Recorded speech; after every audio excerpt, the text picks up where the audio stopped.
Alright, y'all. So today, wanted to do a very quick review of the 2018 film Ready Player One, a film that is directed by Steven Spielberg and is an adaptation of the book of the same name, Ready Player One. So, going into this movie, I finally got the chance to rewatch it, and this movie, like a lot of nostalgic movies, this movie kind of holds a special place in my heart, just because at the time when this movie was coming out, I remember when it was coming out, and I became weirdly excited for this movie. I don't know, like, I never really heard of the book, or I think I might have, but it wasn't, I never got a chance to read it at the time, and I still haven't at the time of this video, which I might do one day. Um, and going into this movie, I don't know what it was. I think it was maybe the references, maybe it was the concept, maybe it was just the fact that there is an insane amount of references in this movie. Like, insane. And it's kind of crazy how much they were allowed to put into this movie. Obviously, they weren't, allowed to put everything in this movie, but still, they were able to put a lot of stuff. And I also know that this is also pretty different from the book. There's some things from the book and the movie that kind of interchange and certain things that carry over, but I would say for the most part, it's a pretty different story from the book. Now, maybe I'm the only one in the crowd that's going to say this in terms of my opinion for this movie. I really enjoy Ready Player One. I understand that this movie has a lot of problems, and I'll get into my cons as I review them. But after rewatching this movie recently, I just had a lot of fun watching it. I think it's a good story. I think the message it's trying to, kind of tell people is really good. There's some beautifully directed scenes in this movie, some outstanding action sequences, some pretty solid performances, really solid CGI throughout the entire movie. And I thought that it was a pretty good movie. Granted, there are some pretty, issues I would say that kind of hinder the movie down, that I think it could have been better if it developed it more. But I generally think this was a pretty solid adaptation. And I think honestly, it's maybe a little bit of a guilty pleasure kind of movie. A movie that I honestly, not necessarily with this movie particularly, but like I can have fun with this movie and I can enjoy it, have a lot of fun, point out the references, and just enjoy the story for what it is. And I just find it pretty entertaining. So let's get into my pros, my cons, and my final thoughts on Ready Player One. So to start out with my pros, I really like the story. I like the concept. Basically, it's about this VR game called the Oasis, and it's kind of like a game that you can literally do anything. It's almost really like the internet in a lot of ways, but I guess in physical form, VR form. Society is completely addicted to it, and the world itself, which I think the setting of this movie is 2045, I believe, is set kind of like in this post-apocalyptic world.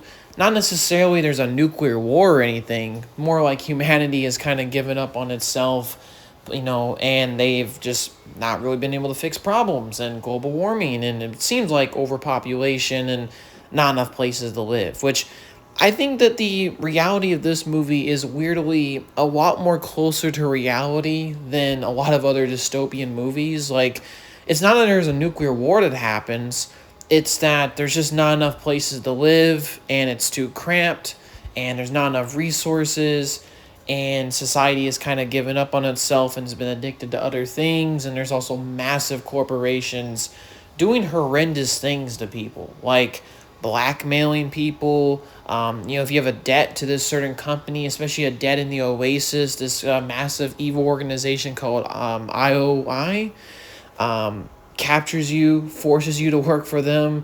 It's really creepy and dystopian if you look at it a certain way. But it revolves around these characters, mainly a character called Wade or Parzival in a game of his game name in the Oasis. And basically, their goal is to find three keys that the creator of the Oasis left behind, and that they are basically trying to get all three keys. And if they get all three keys and pass the final test, they get control of the Oasis, the most popular and most profitable thing in existence in their universe. And that's the basic gist of the movie. I really enjoyed the story. I thought it was pretty cool. I know that it's pretty different from the book. Like, from what I remember, the book just has like the three keys, but also the characters have to find a portal to the keys. The movie heavily simplifies this. You get the key, you get a clue. And honestly, that's not bad. I like the story, and I think it's pretty good. I like the characters. Wade is a sympathetic protagonist throughout the movie. There's some narration that kind of presents his struggle. I thought that Ty Sheridan does a pretty good job in terms of his performance. And while he's not the most deep character, and I wouldn't even call this movie a character piece, he's an enjoyable protagonist. He's kind of like the audience, if you will. Also, all the other characters are quite different from the book that surround Wade, but you got Ark, you got the High Five group, you got Artemis, and all these guys are pretty cool. I really enjoyed their personalities, especially when they all meet up in the real world. Pretty cool stuff. Now, this movie also uses extensive use of CGI and motion capture technology, and, there are some uncanny parts of it here and there, like sometimes Wade's avatar, Parzival, looks like a Na'vi. There's certain creepy faces and uncanny moments. But for the most part, since the Oasis is already a video game and it's already distorting reality a bit, I really like the visual effects in this movie. The visual effects are another huge pro that this movie's got going for it. Not everything lands. I think certain things in the CGI could have been done a little bit better. Like maybe the lighting of this movie could have been a bit better. There's certain environments that look so cold and damp that, would have been nice if maybe a little bit more light and lighting was brought into it. But I thought the CGI was pretty impressive. There's also some absolutely thrilling and outstanding action sequences. For example, the race, which is the first quest in the movie to get the first key in the big challenge to get to the Easter egg and control the Oasis. We get like this kind of, I don't know if it's like a one shot, but it's like a continuous motion sequence of events where Wade is driving his DeLorean, which, yes, he drives a DeLorean, just like the author who wrote the book, who actually has a real-life DeLorean. And it's just an incredible sequence. Incredible. It's stunning. It's thrilling. It really gripped me when I was watching it. And honestly, I haven't seen too many movies that have replicated car chases like that. Outstanding. And there's also an amazing action sequence in the end of the movie with the battle on Planet Doom. Amazing sequence. I mean, you see all these video game characters and references, and I also really enjoy the innumerable amount of references that are put into this movie. That's another thing I really like about this movie. Just the treat of watching, like I said, the characters find Easter eggs, the big quest that they're doing in the plot, but also the viewer themselves. You're technically looking for Easter eggs because you're looking for all these characters that you may notice when you watch the movie. And it's an incredible amount. I can't exactly tell you how many characters and sneak peeks and references they put into this movie, but it was a lot. I think in particular one of my favorite moments is when the group of Halo 4 Spartans rushes out in the Planet Doom. I kind of lost my crap just because I'm a huge Halo fan, and it was great. Also, the part when the Gundam shows up at the end of the fight and Mechagodzilla shows up. Man, I lost my crap when I saw that in the theater way back in the day, but I lost my crap still when I watched it at home, at my home media, my home video setup. Incredible stuff. I can gush over the action sequences. They're great. And I understand a lot of these sequences, especially halfway through the movie, it's all pretty different from the book. But man, it is incredible. You can tell Steven Spielberg still knows how to direct amazing action sequences and shots, even though this is, like I said, pretty much an entirely digital environment, right? This is mainly done by VFX and CGI. It's not actually shot, at least I'm assuming. I'm not sure. They probably use a lot of motion capture, but man, incredible stuff. And, like I said, there's also the middle part of the movie, which is a big callback to The Shining. And I also really enjoyed that sequence. It did what it did. It kind of was creepy. It's a big reference to a movie called The Shining, and that's also a pretty creepy movie, and I thought that this movie's homage to it was really solid and I really enjoyed it. But yeah, all the big moments with the keys and the action sequences are incredible. Especially like the fact that IOI is attacking Wade in the real world while they're also fighting in the Planet Doom final battle scenes adds a lot of nice tension to the story. It's really good. But yeah, I really enjoyed the overall story, and I also really enjoyed the overall message of the movie.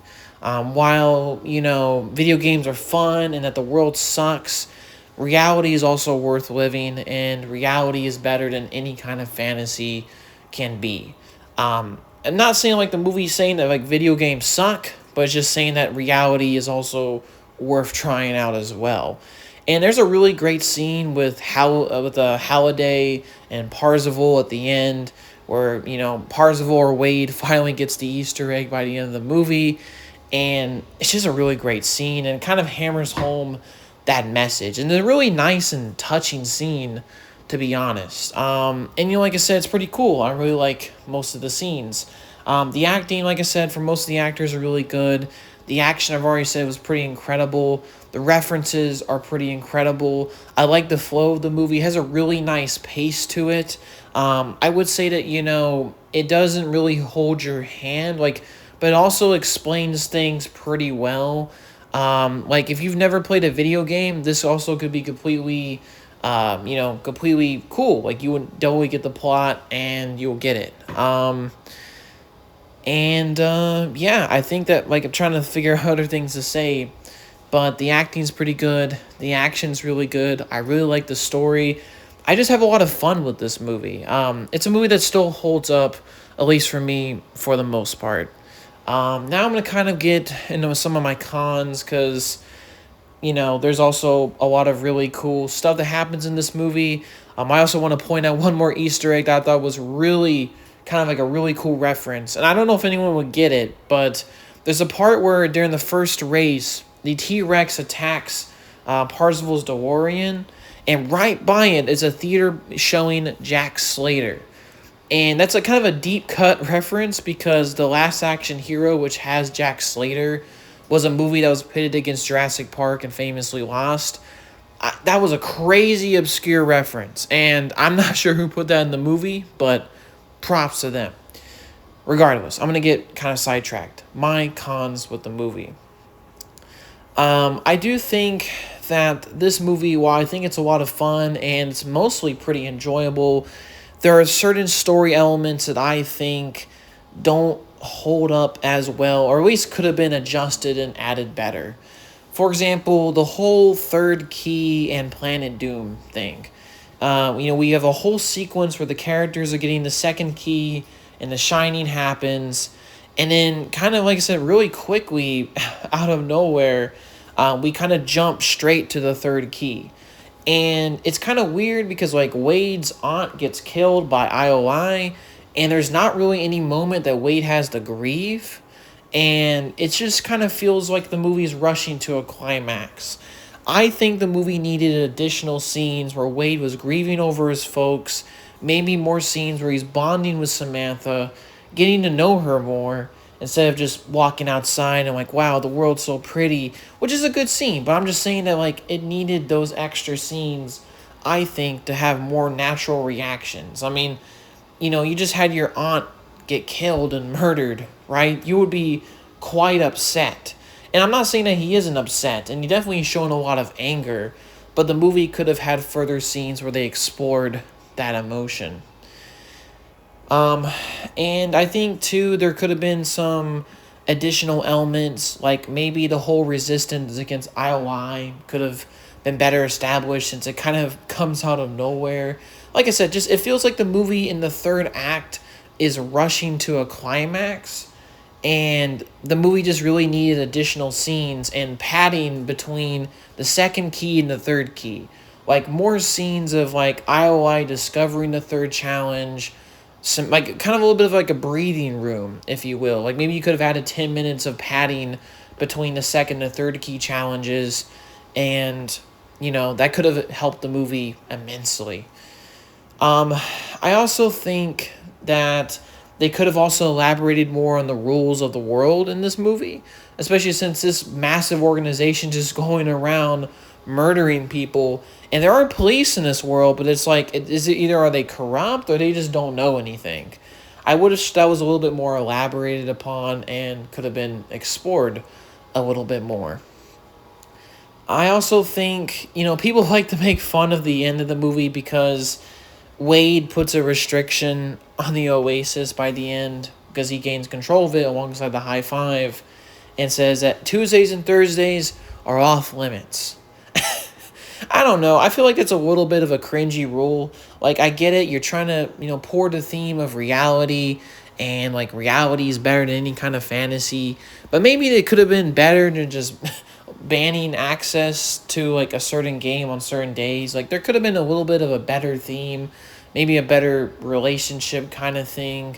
Maybe there could have been features in the Oasis that would have been added by Wade to help people connect more in the real world. I'm not exactly sure. I'm not a screenwriter, but additional elements like that could have been added. And I can go into many other nitpicks, like, the dancing scene in the movie. Characters are floating and stuff, and I'm not sure how that works, especially if you're on a treadmill. And like I said, I'm not going to get into that. That's just nitpicking. But yeah, I think that like I said, this movie isn't perfect. There are some issues I have with the story. I think it rushes to a third act too quickly.